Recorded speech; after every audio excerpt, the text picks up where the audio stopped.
Bonjour, aujourd'hui nous sommes au port de Cavalère où nous rencontrons Isabelle de l'association Juste avec le cœur. Donc Isabelle, écoute, tu vas nous expliquer tout ton chemin finalement et jusqu'à la création de ton association. Alors mon chemin, il est le chemin d'une maman qui un jour met au monde un enfant qui est diagnostiqué à l'âge de 3 ans autiste. Voilà. Mais pendant 2 années avant, c'est un enfant qui avait des graves pathologies médicales. Donc on ne savait pas s'il allait vivre ou pas. Donc déjà, on a passé beaucoup de temps à l'hôpital. Donc après, on ne se doutait pas qu'il était autiste dans le sens où ce passage à l'hôpital qui avait été si long pouvait effectivement rendre cet enfant muet ou pas forcément réceptif à ce qu'on pouvait lui demander. Malheureusement, le diagnostic est tombé et puis voilà, je l'ai pas mal pris parce que c'était tellement un combat contre chaque minute pour qu'il vive, pour qu'il se batte. Il est né sans œsophage, il a un problème cardiaque, il n'a qu'un rein, donc cette bagarre de tous les jours, au quotidien. Donc voilà le petit parcours. Donc ensuite, quand je suis arrivée, Gabriel avait 5 ans, je suis revenue à Cavalère, parce que j'étais originaire de Cavalère. À l'époque, je m'occupais aussi de personnes, mais sur Paris. Donc voilà, mon enfant a été pris en charge par l'hôpital Robert Debré. Je suis revenue sur Cavalère et j'ai trouvé une IME qui a pu se prendre mon fils en charge. Voilà. Alors après la suite, comment on en arrive à devenir à créer une association, c'est toujours la question.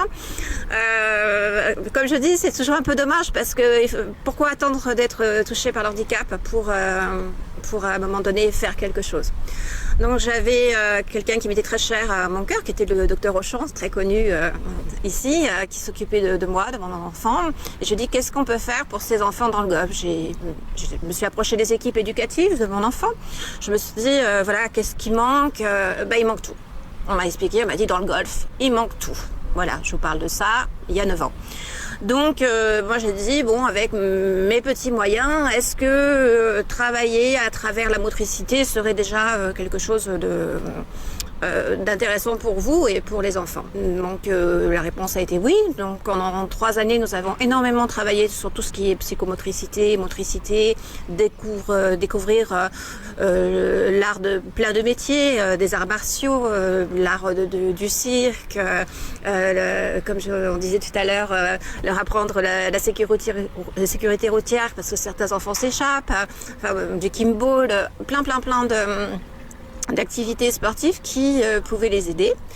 De là, on nous a demandé de venir aussi en aide dans des classes qui sont des classes Ulysse, donc ce sont des classes d'insertion, voilà, où le travail n'est pas le même, en fait, où le travail c'est de soutenir, de cadrer l'enfant, et puis de l'aider dans ses difficultés du quotidien à l'école, à savoir les mathématiques, le français, la tenue, le respect de son professeur. Voilà, donc petit à petit les choses ont évolué.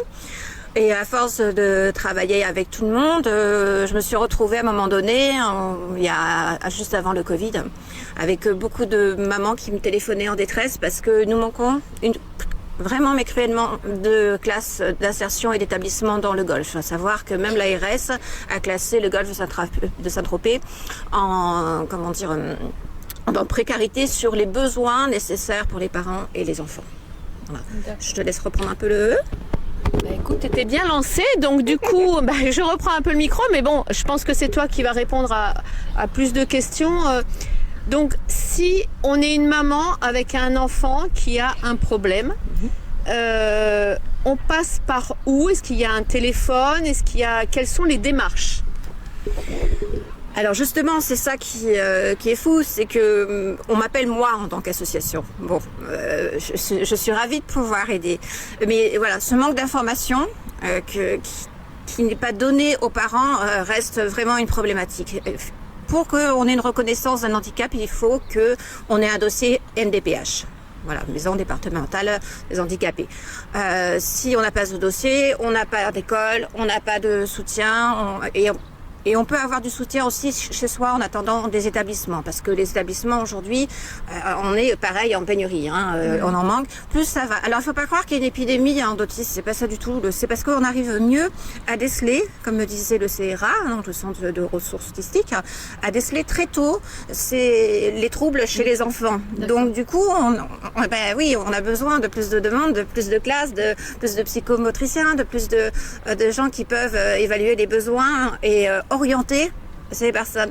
C'est l'orientation en fait qui est compliquée, non? Oui, complètement. Voilà. Après, vous avez aussi les parents qui sont dans le déni, voilà. Donc c'est vraiment du cas par cas en fait. C'est du cas par cas. Et nous, en tant que monde associatif, on fait du cas par cas parce qu'on essaye de s'octroyer. Oui, voilà. On prend le temps.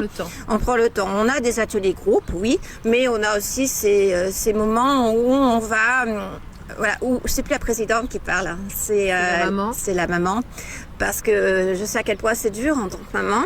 Voilà. Et du coup, je me vois des fois le dimanche aller écouter des mamans en détresse, en pleurs, parce qu'elles ne savent pas comment faire. Voilà, donc on fait du prêt de matériel, on essaye de les aider, on appelle les institutions qui peuvent éventuellement les aider, on les met en connexion avec les gens qui peuvent aussi les aider à remplir leur dossier, parce que remplir 15 pages, il y a des gens des fois qui sont issus de l'immigration et qui malheureusement ne parlent pas bien le français. Ouais. Tout ça est très compliqué. La situation géographique du Golfe est très compliquée aussi. Oui. On a énormément de problèmes de déplacement. Des enfants aujourd'hui ne sont pas scolarisés parce que beaucoup de taxis, je lance un petit appel coup de gueule, parce que voilà, ils ont l'agrément de l'ARS et ils veulent pas faire Cavalère ou Coca-Cola parce que ça ne rapporte pas assez. Voilà, on préfère aller à Nice ou ailleurs. Et il y a des gens qui sont prêts à le faire. Donc ça, on en a beaucoup parlé avec l'ARS, avec qui je travaille en partenariat aussi. Voilà, c'est juste pas possible. Si vous voulez pas le faire, ne le faites pas, mais laissez les autres le faire. Parce que sinon, les enfants ne sont pas scolarisés, malheureusement, ne vont pas pouvoir avoir les soins nécessaires. Et plus on commence tôt, et mieux ça sera.